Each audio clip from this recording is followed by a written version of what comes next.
بسم الله الرحمن الرحيم. أبو صبر الدين بغنا كان دفتن. قلنا كان نجا بس جمع دبن نيفر.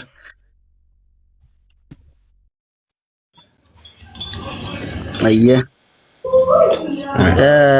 بسم الله الرحمن الرحيم. الحمد لله والصلاة والسلام على خير خلق الله وعلى آله وأصحابه ومن والاه ما بعد. السلام عليكم ورحمة الله وبركاته.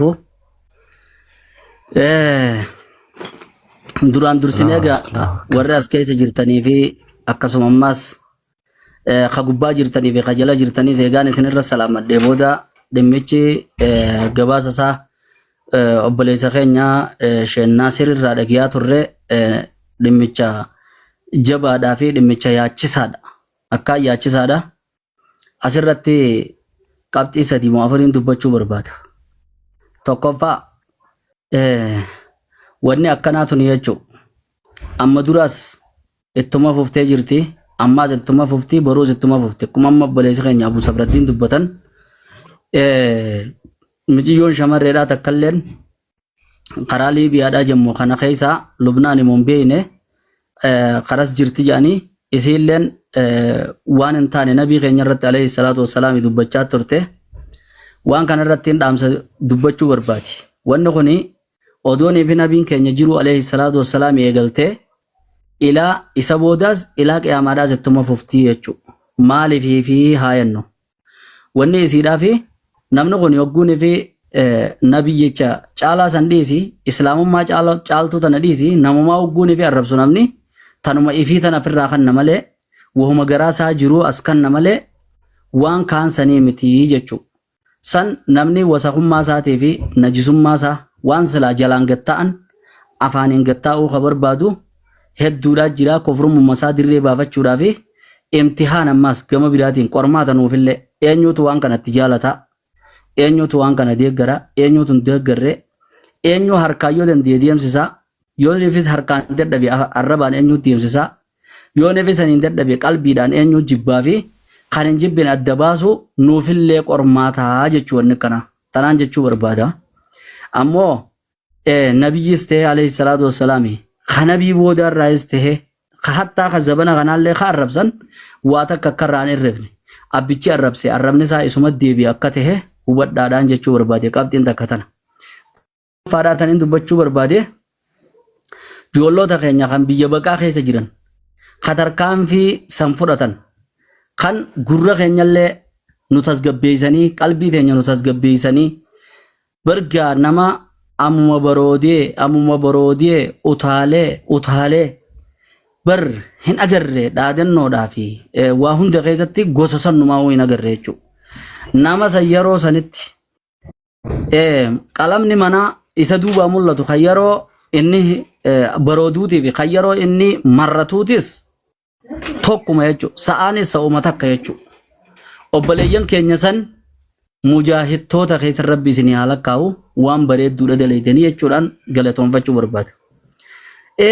Yeroodhaan galatoonfadhu immoo waan adda godhuu jira tasaanii tanarra. Wanni adda godhu wallaahi waan hedduu keessoo kiyyanna gammadee akkaan itti firraa himuu hin qabne irraa ijoolleen tun tasgabbooyte kan lubbuu isaa baasuu dhiisii qaama isaa tokko hin cabsin jechuudha.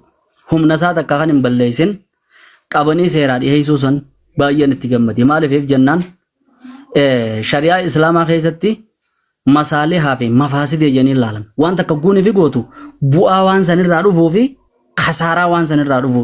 Gariin namaa hamaasaa jedhaniiti onneen buttee waan sanirraa dhufu quban qabu. Maqa balleessii waan sanirraa dhufu quban qabu.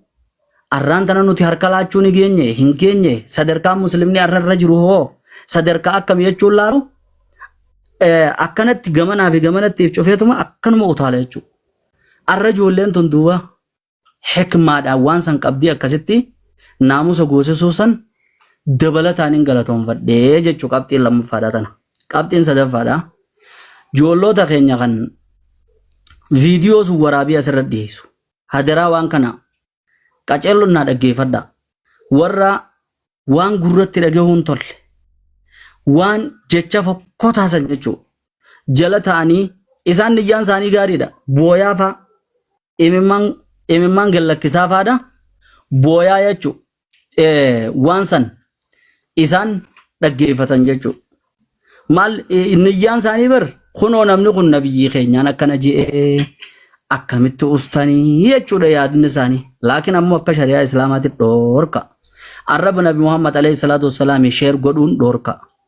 الرسوم المسيئة للرسول الكريم صلى الله عليه وسلم المقالات التي تنال من مقام النبوة جتشا صدركا نبية نمال جتشا نبي خينيا إرسو وان نبي خينيا نمال خجامي جاني تمهموك أبا مالي فيديوسون هدرا نمني برجلولين هي خان بودمي مال بلسي چورا فرقادا بتاسباسو اوديو خيسا يوخيم واني خيسا غالاري خيسا خقابو يوني فتيه مالي akka waan san sharing goone waan arraba nabiidhaan sallallahu alaihi wasallam akka deebi'anii takka ambaatiitu si arrabsa kudhan ammoo abbaadhaa isin baasuuf isin adabaa jira waan san beeku ustaad dhiifama warningi isin jedhee maqaa keessa innatti fidaa jira oo isin adabes quba qabaadhaa asaasin irkatti kutuu danda'a na dedde sadiinatti fidee dubbachuu didee itti fufaa ittuma barbaadeetan oo danda'an waan san beeku na fidee jiraanis anis na fidee jira waan san baatanii deebituu laata moodiitarri naa galcha